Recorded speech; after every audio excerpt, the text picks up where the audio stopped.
అంటే కూడా వాళ్ళు చూసి చూడకుండా మెయిన్గా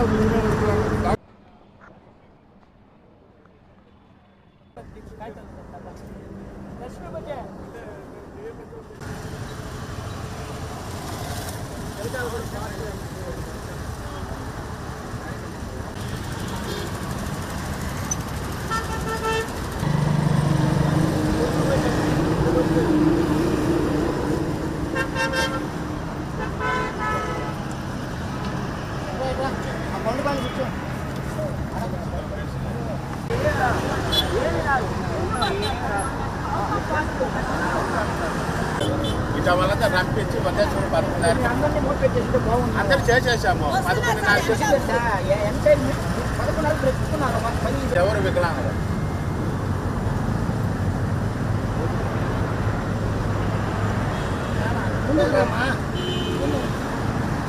నేను కూర్చుంటే లేలేను సార్. నేను ఎవరైనా సపోర్ట్ పట్టుకుని వేయాలా, నేను నడవాలా, లేకుంటే బాత్రూమ్ కూడా రాదు నాకు. మెయిన్ ఇంపార్టెంట్ బాత్రూమ్ రాదు. ఆ యూరిన్ ప్రాబ్లం, నాకు అన్ని ప్రాబ్లాలు ఉన్నాయి. నాకు నెలకి 7,000 లెక్కన నాకు మెడిసిన్ కవర్ చేస్తాను. నాకు 45% రాస్తున్నారు సార్. నాకు ఇద్దరు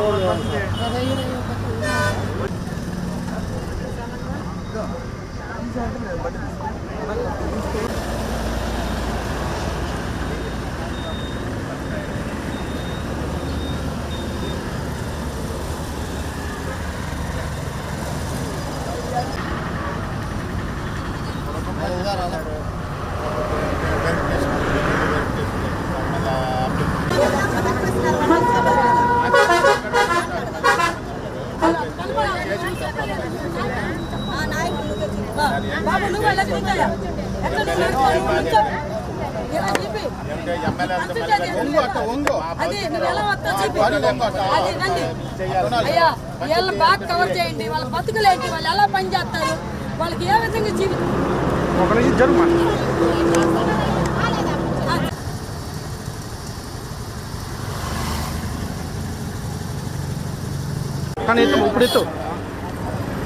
మీడియా మిత్రులందరికీ దయచేసి శిరస్సు వంచి నమస్కారాలు చేసేస్తున్నాను. మీరు మా తరపున, మా దివ్యాంగులందరి తరపున న్యాయం చేకూరుస్తారని మనస్ఫూర్తిగా కోరుకుంటున్నాం sir. Thank you so much. 2010లో సదరన్ సర్టిఫికేట్లు జారీ చేసినటువంటి గవర్నమెంట్ ఇదేను. సో ఇప్పుడు ఇదే గవర్నమెంట్లో గత ప్రభుత్వంలో 2019 జగన్మోహన్ రెడ్డి హయాంలో అందరికీ బోగస్ పెన్షన్లు ఇవ్వడం జరిగిందనేసి డాక్టర్లు తప్పుడుగా అందరికీ సర్టిఫికేట్లు ఇచ్చారనేసి కూటమి ప్రభుత్వం ఆరోపణలు తెలిపింది.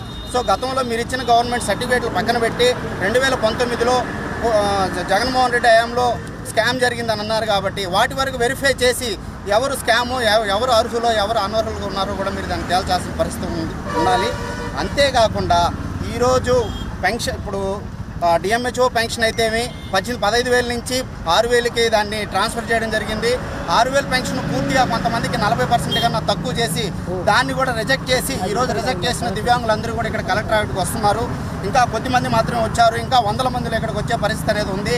కనుక ఈరోజు రీవెరిఫికేషన్ చేసి ఇంతమంది దివ్యాంగులను బాధ పెట్టింది కాకుండా మళ్ళీ ఎంపీడీఓ కార్యాలయాలకు వెళ్ళి మీరు రీఅపీల్ చేసుకోవాలి. రేపు రీఅపీల్ చేసుకుంటే వస్తాయో లేదో అనేది గ్యారంటీ కూడా లేదు.